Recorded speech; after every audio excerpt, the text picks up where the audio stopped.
አመሰግናለሁ። ተረፍሽልኝ እኮ። ሰው አደረጉኝ። ሰው መርዳት ለካ እንደዚህ ደስ ይላል።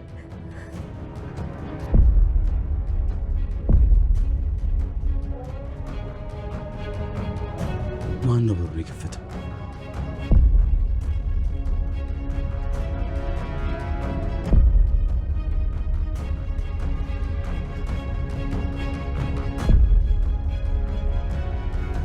አደጋ ወይም ደግሞ አጋጣሚ መምሰል ነው ያለበት። ምክንያቱም ደግሞ ከሶስቱም አንዳቸው እንኳን መትረፍ የለባቸው። ቤተሰቦችህን ደግሞ የገደሉት እነሱ ናቸው። ዋና ጠላቶች ደግሞ እነሱ ናቸው። ትች ወስዳ በአሽከሮቿ በአባት ፊት አስደፋች። በቃ ከዚህ በላይ መስማት አልፈልግም። አልጨረስኩም።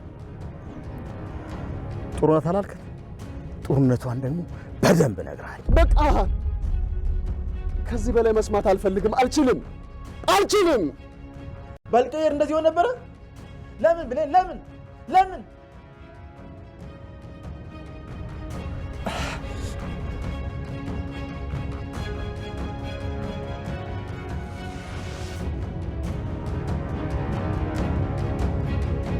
ሰው ነፍስ ማትረፍ እንደዚህ ያስደስታል። ለሰዎች መድረስ፣ ለተቸገሩ ማጉረስ፣ ለተቸገሩ ማልበስ፣ በጭንቅ ላሉ ሰዎች ህይወታቸው መታደግ ምን ያስደስታል።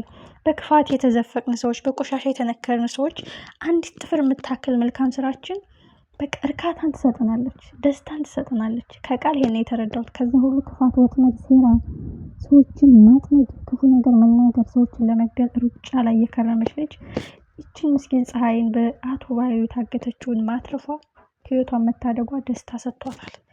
እጅግ የሚገርም የሰው ለውጥ እንደዚህ ነው። አንዳንድ ጊዜ አይምሯችን ስተን በጭካኔ መንገድ ስንጓዝ የምናደርጋት ትንሽ የመልካምነት ስራችን የህሊና እርካታ፣ ሰላም ትሰጠናለች። ቃል እንግዲህ ፀሐይን ስለታደገቻት እጅግ ደስ ብሏታል። እኔ እኮ መልካም ስራ ሰራው፣ ሰው አዳንኩኝ፣ ሰው ከመጉዳት ወደ ሰው ማዳን ሄድኩኝ፣ ሰው ከመመረዝ ወደ ሰው መታደግ፣ የሰው ህይወት ማትረፍ ሄድኩኝ። አምላኬ ሆይ ተመስገን። ምን ያህል ብትወደኝ ነው የቃል ጥያቄ ነው። ገነትም ደስ ብሏታል። ግን ትልቁ ጉዳይ ጨካኙና ረመኔ በኃይሉ ሁላቸውም አንድ ክፍል ውስጥ አግኝቷቸዋል። በምን አይነት ሁኔታ ይለቃቸዋል? በምን አይነት ሁኔታ ይምራቸዋል? በምን አይነት ሁኔታ ያስመልጧቸዋል? ከባህሉ እጅ እንዴት ነው የሚያመልጡት? ከዛ ከተሳበው ቃታ ሽጉጥ እንዴት ነው የሚተርፉት? እጅግ አጓጊና ልብ አንጠልጣይ። ሳሚሻም ሻንጣውን ሰብስቦ ብሌን ፊቷን ካዞረችብኝ ምናለኝ ፍቅሬን ሰውቼ እንደማትወደኝ እያወቅሁ በፍቅር እየተቃጠልኩ እሷን ለመጠበቅና ከክፉ ሰዎች ለመከላከል እዚህ ቤት በቆየው፣ እሷ ግን ፊቷን አዞረች። እሷ ካዞረች ምን ዋጋ አለኝ? እሷ ካዞረች ምን ሰላም አለኝ? በማለት እንግዲህ ሻንጣውን ይዞ ሰላም ቤት ሊወጣ ነው። ሰላም ከጆና ከባህሉ ጋር ሲያወሩ ያየችው ነገር ጥርጣሬ ገብቷታል። ዛሬ ያገኘው ልጁን እንዴት ነው በአንድ ቀን በዚህን ያህል ልክ ተግባብተው ሊያወሩ የሚችሉት? ብዙ ቀን የሚተዋወቁና ከዚህ በፊት ግንኙነት ያላቸው ነው የሚመስሉት በማለት ጥርጣሬ ገብቷታል።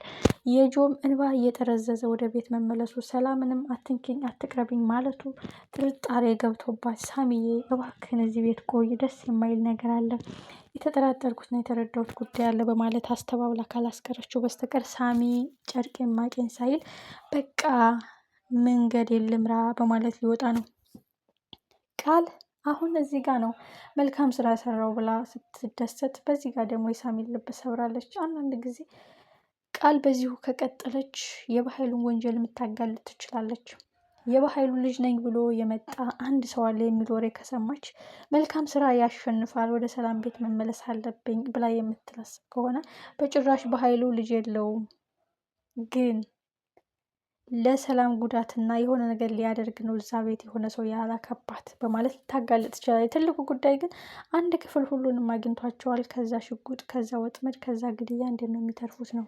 በኃይሉም ድርቅ ግጥጥ ፍጥጥ ብሎ ነው የቀረው። ምክንያቱም ያላሰቡ ዱብዳ ነው። ሁሉም ሊገላቸውና ሊያጠፋቸው የሚፈልጋቸው ሰዎች አንድ ክፍል ተቀምጠዋል። እሱንስ የሚገለው፣ እሱንስ የሚጎዳው፣ እሱንስ ማንጅራቱን የሚደፋው ማን ይሆን?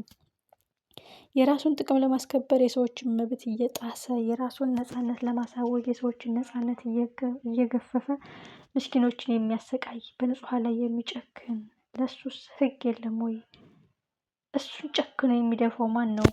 ጆ እንደተጠራጠረው ሳሚ ከዛሬ 20 ዓመት በፊት ምን አይነት እድሜ ላይ ሆኖ ነው እናት አባቴ ሊገል የሚችለው በማለት እንግዲህ ጥርጣሬ ውስጥ እንደገባ ሁሉ በኃይሉ አንድ የደበቀኝ ነገር አለ፣ ከሰላም ጋርስ ምን አጣልቷቸው ነው በማለት ሊመረምርና ሊከታተል ይችላል የሚል ግምት አለኝ።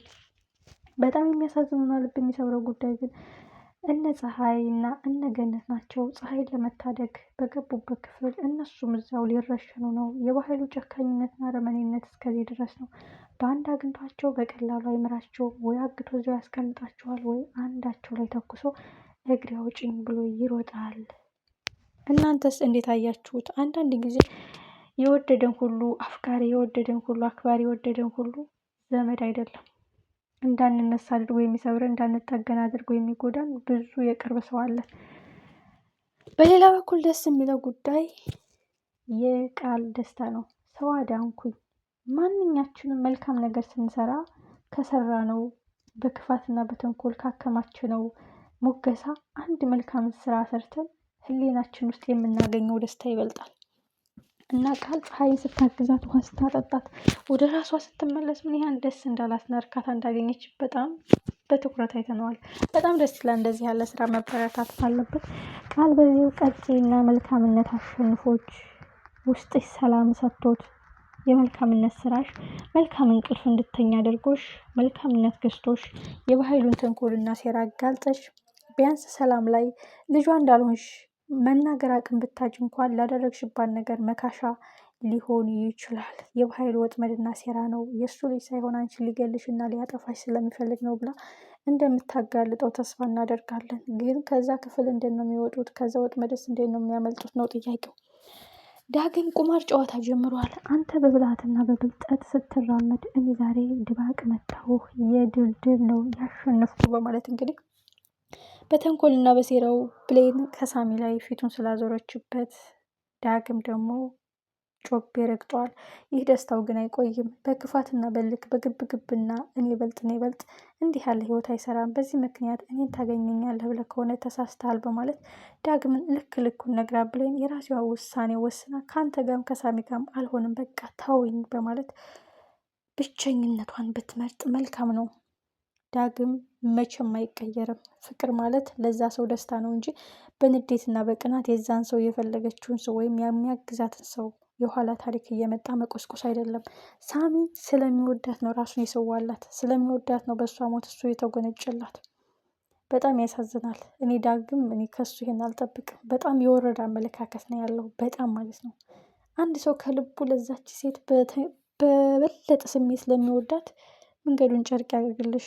አንቺን ካስደሰተች ከኔ የጎደለ ነገር እሱ ጋር ካገኘሽ ይቅናሽ ብሎ መሸኘት ሲገባው የሳሚን ደካማ ጎን፣ የሳሚን የኋላ ታሪክ፣ የሳሚን ማንነት እንትን እያለ ብሌን በሳሚ ላይ ያላት እምነት እንዲጠፋ መቼም አይጠፋም።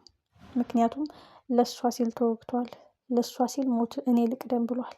ለእሷ ሲል እየተከታተለ ከሞት ታድጓታል። ለእሷ ሲል ህይወቱን ካደገኛው በኃይሉ ጋር ተጋፍጧል። ለእሷ የተሰነዘረው የሞት ቢላዋ እሱ ልብ ላይ ተወግቷል። ለእሷ የተቀዳው የሞት ጽዋ እሱ ተጎንጭቶታል። ታዲያ ከዚህ በላይ ምን ፍቅር አለ? ብሌን ቆም ብላ ብታስብ ከሳሚ ውጭ ወደ ውጭ ማለት አለባት የሚል ግምት አለን። ጉዳዩ ግን ብሌን እየተወዛገበች ነው። አንዳንድ አፍቃሪ ሲበዛ ግራ ይገባናል። ዳግም ግን በጭራሽ ብሌንን ከልብ አይወዳትም። ቢወዳትም ከቅናትና ከተንኮል ውጭ ያለፈ